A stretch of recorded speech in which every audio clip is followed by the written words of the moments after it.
I have to admit I was screaming when I got this video thing.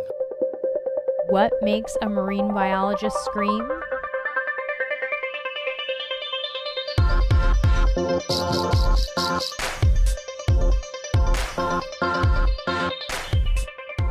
Roger Hanlon captured this about 10 years ago. He was doing a study in the Caribbean and he'd been following this octopus for about an hour. When it crept behind the rock and went into camouflage mode, he Jammed the camera down right in its face, so to speak, prompting it to go from camouflage to a startle defense. blanching white very quickly. And then inking him. But I followed the animal and finished the dive, and I popped to the surface. It was only about 5 feet deep, and I screamed bloody murder, and they thought I was having a dive accident. When actually he was having... It was a eureka moment, there's no doubt about it.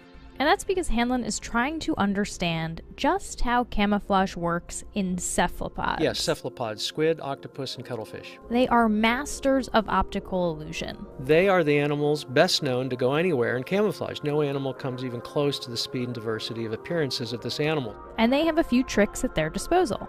Octopus and cuttlefish can change their skin texture.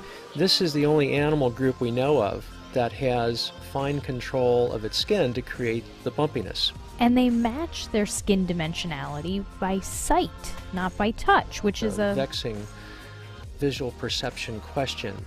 And of course, they change color. So here's an octopus doing what we call the moving rock trick. I'm a rock, I'm a rock. Now watch this.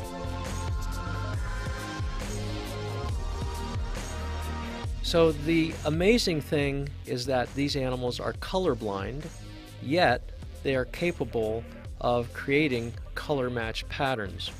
But we don't know how. But of course Hanlon would like to. And one way he's studying this is by looking closely at squid skin. That's what you're seeing here.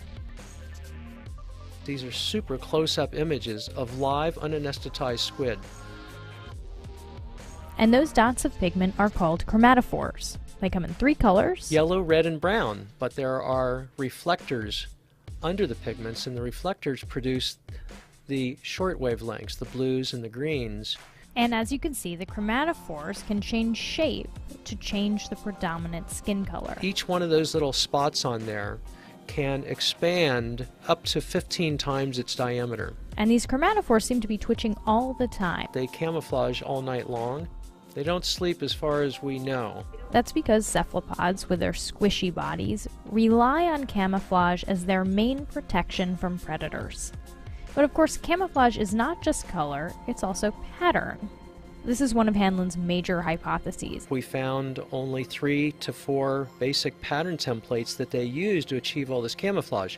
So there's uniform. By uniform, we mean that there's little or no contrast in the pattern. There's mottle.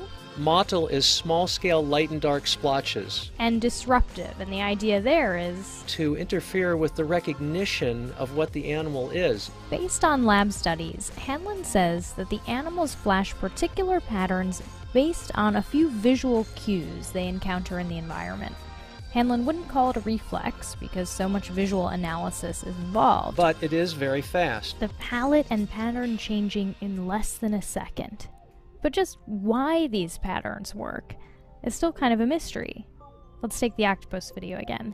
Hanlon analyzed this video frame by frame, but he can't tell you why you don't see the animal. We can't find any true statistical matches, whether it's brightness, color, between the animal and the background. So camouflage is not looking exactly like the background. Camouflage just means fooling whatever's looking at you, which suggests we're behind the 8 ball, as it were, if we think the world looks like how we see it.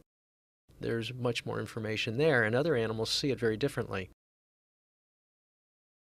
For Science Friday, I'm Flora Lichtman.